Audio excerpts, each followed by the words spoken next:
नमस्कार दोस्तों। कैसे हैं आप? क्या आप जानते हैं किन कारण हनुमान जी अपनी शक्तियां भूल गए थे?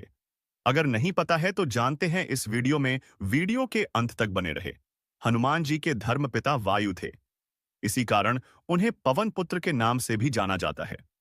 बचपन से ही दिव्य होने के साथ साथ उनके अंदर असीमित शक्तियों का भंडार था। बालपन में एक बार सूर्य को पका हुआ फल समझकर उसे खाने के लिए उड़कर जाने लगे। उसी समय इंद्र ने उन्हें रोकने के प्रयास में वज्र से प्रहार कर दिया।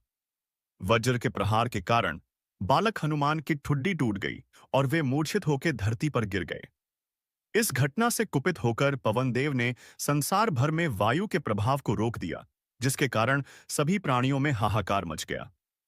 वायुदेव को शांत करने के लिए अंततः इंद्र ने अपने द्वारा किए गए वज्र के प्रभाव को वापस ले लिया।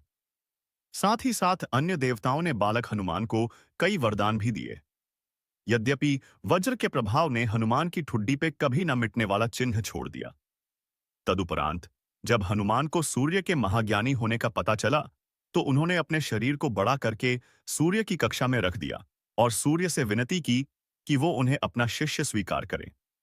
मगर सूर्य ने उनका अनुरोध ये कहकर अस्वीकार कर दिया कि चूंकि वो अपने कर्म स्वरूप सदैव अपने रथ पे भ्रमण करते रहते हैं, अतः हनुमान प्रभावपूर्ण तरीके से शिक्षा ग्रहण नहीं कर पाएंगे।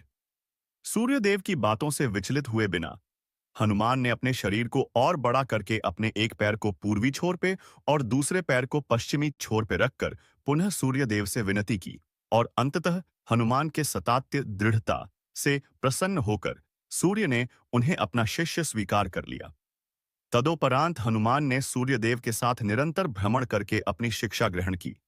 शिक्षा पूर्ण होने के उपरांत हनुमान ने सूर्यदेव से गुरु दक्षिणा लेने के लिए आग्रह किया, परंतु सूर्यदेव ने यह कहकर मना कर दिया कि तुम जैसे समर्पित शिष्य को शिक्षा प्रदान करने में मैंने जिस आनंद की अनुभूति की है, वो किसी गुरु दक्षिणा से कम नहीं है।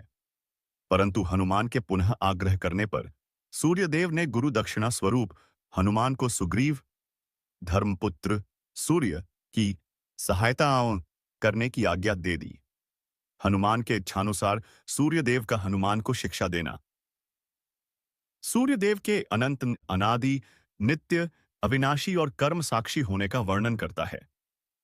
हनुमान जी बालपन में बहुत नटखट थे। वो अपने इस स्वभाव से साधु संतों को सता देते थे।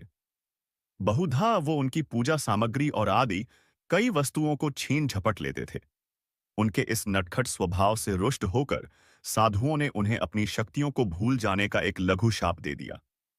इस शाप के प्रभाव से हनुमान अपनी सब शक्तियों को अस्थायी रूप से भूल जाते थे और पुनः किसी अन्य के स्मरण कराने पर ही उन्हें अपनी असीमित शक्तियों का स्मरण होता था। ऐसा माना जाता है कि अगर हनुमान शाप रहित होते, तो रामायण में राम रावण युद्ध का स्वरूप पृथक, भिन्न, न्यारा ही होता।